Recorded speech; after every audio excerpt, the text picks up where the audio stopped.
Russian consulate in San Francisco will be buzzing with activity over the next 2 days. The feds have given it until Saturday to shut down.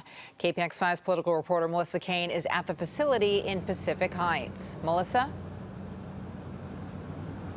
Yeah, Veronica, according to the Secretary of State, they ordered the closure of this consulate to achieve parity with Russia so that each country would have the same number of consulates. It's not clear Russia sees it that way. According to the consulate's website, they have indicated that they're looking at their options for retaliation. In the meantime, our security expert says that there may be a downside to closing this location in the U.S. They're a very quiet organization. I mean, I think to a certain extent they kind of try to keep arm's length and not interact that much. The next few days will be unusually busy here at the Russian consulate. Today, the State Department announced that Russia has until September 2nd to close this San Francisco consulate. KPIX5 security analyst Jeff Harp is a former FBI agent. He helped oversee counterintelligence in San Francisco. He says for Russia, the closure of this San Francisco consulate is serious. Well, because this is a large operation here, and over the years it's been known that this particular consulate has conducted intelligence collection activities out of this consulate.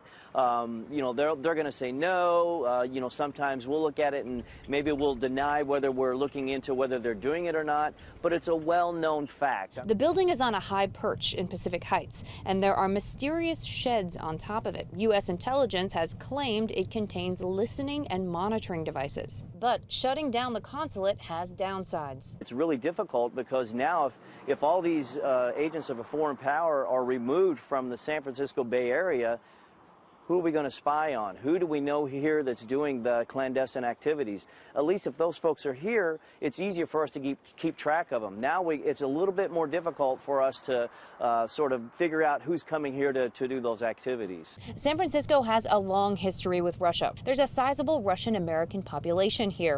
In 1959, the city rolled out the red carpet for Soviet Premier Nikita Khrushchev.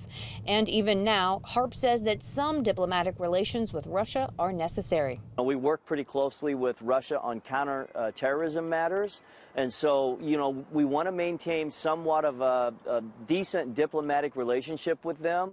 Now, of course, there's still the matter of regular consulate business. According to this consulate, the only one that's going to be left open for the Western United States is in Seattle now. And these guys here have issued 16,000 tourist visas. They say the hardest hit are going to be the Russians who live in the United States. Still, they plan to shut down as directed and will still be issuing passports until 1 p.m. tomorrow. Live in San Francisco, Melissa Caen, KPIX5.